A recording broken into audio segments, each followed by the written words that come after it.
Hey, what's up, guys? Jag from Jaggy Sports, and it is March 31st, 2022. Watching ESPN this morning, and they had a segment on it. Basically said, who's the biggest threat to the Bucks? And yes, Bucks, because they're the reigning champions. And then they had a caption saying the Heat are the Celtics. And to be honest, I thought a lot of other teams should be on that list besides Heat or the Celtics. Celtics definitely missing Robert Williams, and rightfully so because they got beat by Miami last night. But I think the Nets should be involved in that conversation. The Sixers should be involved in that conversation. I don't know. Not so much the Bulls unless they prove me wrong and figure something out. But I think they need a jolt of energy because I think their energy has gone down.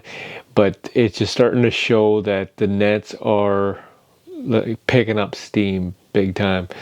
I know they lost a couple of games here and there, but you never can count out Kevin Durant in the playoffs. You just can't. And, you know, who's the biggest threat? Like, I'm going to let you guys check out this clip, and we're going to talk about this later, but I think a lot of other teams should be involved in this conversation besides the Celtics and the Heat. Check this out. Who's the biggest threat to the Bucks in the East? You got to go with the Miami Heat, them goons from Dade County. Listen, one is that this matchup is personal. If we look over the past 2 years, we saw the Miami Heat beat the Bucks in the bubble. We saw last year the Bucks swept the Heat, and now the Heat are healthy. Matter of fact, they stole one of their players in P.J. Tucker. When I look at the Miami Heat, they are the only team, in my opinion, that has the personnel to slow down Giannis. And when you look at this season in particular, they held Giannis. When they played them 4 times, in 2 of those games, Giannis was held to 15 points. 15 points because you have a guy like Bam Adebayo. You have a guy in Jimmy Butler. You have a guy in P.J. Tucker. You have multiple bodies that you could throw and slow down Giannis. Plus, Eric Spoelstra's game plan is load up and touch. So psychologically, it plays with Giannis' mental. So when I look at what's going on with the Heat and I look at the tenacity that they play with on the defensive end, I would say, the Miami Heat pose the biggest threat. But now look, the Celtics, yeah, they're in great shape, but they're missing Robert Williams. And that's a key thing. Like missing Tom Lloyd, a guy that anchors the defense, a guy that is one of the best rim protectors in the game today. That's why I give the edge to the Miami Heat, because of their personnel. I like the thought on a Big Perk. I mean, first off, you can make the comment that you could say the biggest challenge to the Bucks might be the Brooklyn Nets in that first opening round. Just because if KD and Kyrie are able to go off, it makes it a completely different game. And I hear what you're saying on the Time Lord. Even though he's projected to come back 6 to 8 weeks, we'll see how that progresses for him with that torn meniscus. But I am giving a lot of credit finally to the Boston Celtics here. Because my thing is, it is time, KP. It is time for us to see Jason Tatum and Jaylen Brown arrive on the biggest stage. I've been a huge proponent of saying I think Jason Tatum can be in the upper echelon conversation of superstars in this league, in the same likes of KD, in the same likes of Giannis, in the same likes of Embiid or Kyrie. He's waiting to pierce that upper echelon because he hasn't reached it yet, because we haven't seen him take his team to the next level in the playoffs. With the way they defend, if they can hold route with Daniel Tice in the backbone, I know he's different than Robert Williams, but with the way as prolific as he can score to take over a game with Jaylen Brown, even though he struggled a little bit, you saw what he did last night. I think those two, with Marcus Smart, there is a toughness there in Boston that they are a team that they're ascending in a different type of way. And here's my only concern with Miami, because I like your Miami pick. I just feel it gets to a certain point with Miami where they start getting tired. We are talking about a team that lost their last 4 out of 6 games, right? And granted, they played better last night against the Boston Celtics, but it always seems like they run out of steam because they don't have a super guy. Jimmy Butler he's a star, but he's not a superstar. They do it collectively. But it seems like their legs get always heavy when it matters the most, with the exception of when they're in the bubble. That's not true. That's not true. And here's the thing. Jimmy Butler, he's never a regular season guy. If you go and look at his numbers, he always elevate his game when it matters the most in the postseason. We watched him when he went toe-to-toe with LeBron James in the bubble. We watched him when he did certain things when he was with Chicago, carrying that team and so forth. Perk, you talking about 5-6 years ago? You talking about that? No, you talking about the Jimmy Butler back in the day with Chicago? I'm just saying. And like I said, with the exception of the bubble. The bubble. Nobody had to travel on the bubble. I mean, guys had time off before the bubble. They had fresh legs during the bubble. Yeah, but Jay Will, let me tell you something. Let me tell you something about the Heat culture. And you know this. When you do a background check on guys who are the best condition, when you talk about guys who have the top-notch training facility, training staff, we all know that Pat Riley and Eric Spoelstra make those boys get on the exercise bike. We all know that they get their body fat tested every single week. We all know that they have to be at a certain criteria to even step foot on the floor. Remember those days when Shaq, Antoine Walker, and James Posey was playing with the Miami Heat? You remember when they couldn't get on the floor because they wasn't making weight and they wasn't passing the body fat test? You see, that's the culture I'm talking about. So when we talk about being in shape, we talk about those fresh legs. Look, we're looking at a guy in Bam Adebayo who could possibly, by the way, win the Defensive Player of the Year award this year. You have to have a guy that could neutralize Giannis. Giannis is the most dominant player in the NBA. And with the Celtics missing Robert Williams, let me know what guy on the Celtics is going to neutralize Giannis Antetokounmpo. I know PJ Tucker can. Yeah, hold on. Let me get in here one second because I'm just a little confused, Jay Williams, because I have the pleasure of having Perk on the show also on Monday. Okay. So Monday he joined us.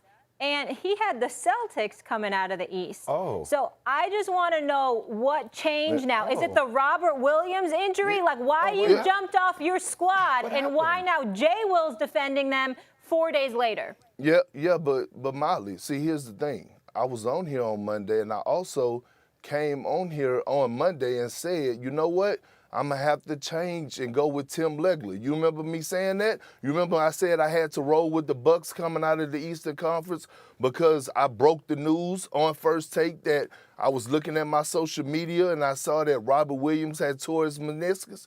Do you remember that, Miss Molly, since you want to jump in the middle of it? That must have been in like the H block, and I had already tuned you out by then. So.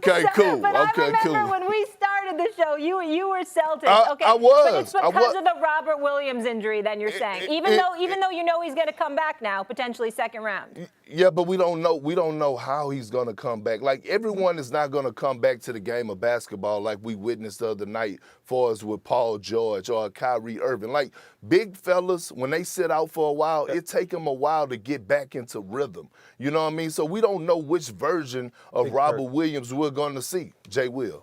If you really want to look at it, the Heat are like a really well-rounded team, even though they kind of fell when they had that Heat confrontation between Jimmy Butler, Udonis Haslem, Eric Spoelstra. But if you think about it, the Heat are very complete and they're a very deep team. They got PJ Tucker, who's a defensive specialist, so he's guaranteed to guard Giannis. That's the Heat. Let's talk about Celtics. Celtics took a step back because of the whole Robert Williams injury. So they went from first down to fourth.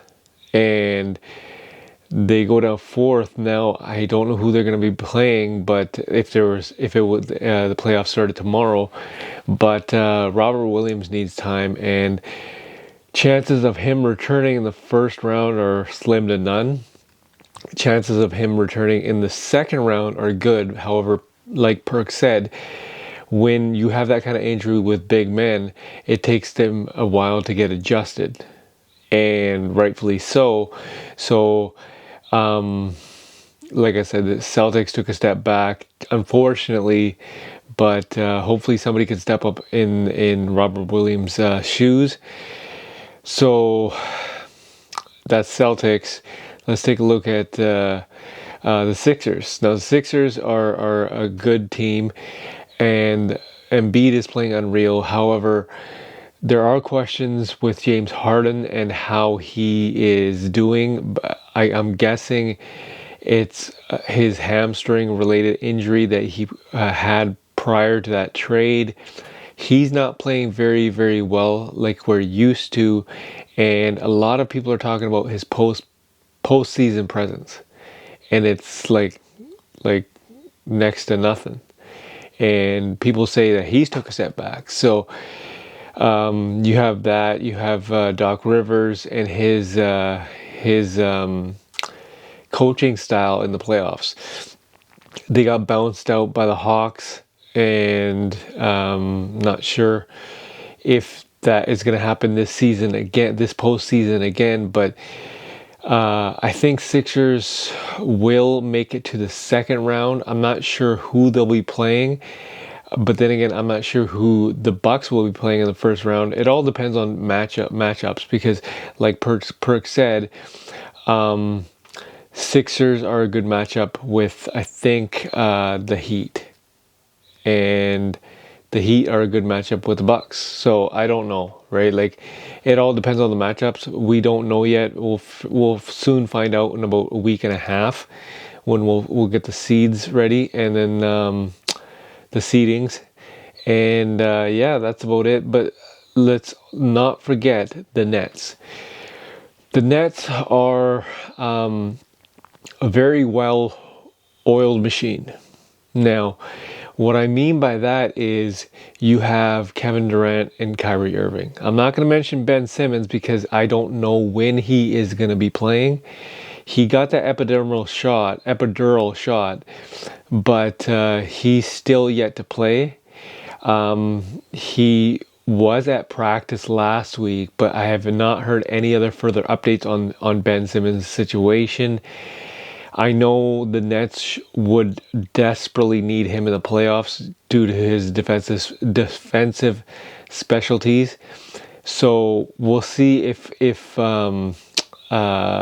he comes back. But still, like I kept saying to you guys, the Nets, when they have KD on the floor, it's just a beautiful thing because this guy plays like he's one of the best scorers in the league, and he's right now the best player on the planet. Like, I'm not talking team wise because his team's number 8 and he was injured, but I'm talking like this guy can get shots after shots after shots, and his like he's got a frame that you can't even guard. However, PJ Tucker can guard him. So, like I said, it all depends on matchups. But if you ask me who's the biggest threat, I don't know. I gotta go with if the Bucks were to take on the Nets, or if the Bucks were to take on the Heat, that'd be a tough call. That'd be 100% tough call because I gotta roll with defense wins championships. Right? Let's not forget that defense wins championships, and I just think that if Robert Williams didn't go down, Boston would have won hands down because they were just rolling, and that defense was crazy. But he's not here. He'll be here in the second round. If Boston Celtics can push it to the second round, I'm not 100% sure if they can, but, hoping so they can. Like I said, it's got to go with defense, and I like the Heat's defense. All right, the Nets don't have any defense. Like, they have some defense, but not that great. James Harden can't play defense, I'll tell you that much. And I just, you know what it is? Like, I think that the Heat are in contention to beat the Bucks. The Nets are in contention to beat the Bucks, and but if I had my pick, I'd pick the Heat. Miami Heat to beat the Bucks, but then again, who's to say the Bucks would actually allow that to happen? Because the Bucks are a phenomenal team. They got Giannis, who's an unbelievable player and only getting better. For the first time in a long time, I can strongly say that the East, it's anybody's ball game. Anybody's ball game, and I'm telling you guys now that this postseason is a must-see situation in every single game. It's going to be down to the wire. So, that's Jaggy Sports. I love for you guys to comment and tell me who is coming out of the East, and also who can knock off the Bucks. This is Jag from Jaggy Sports.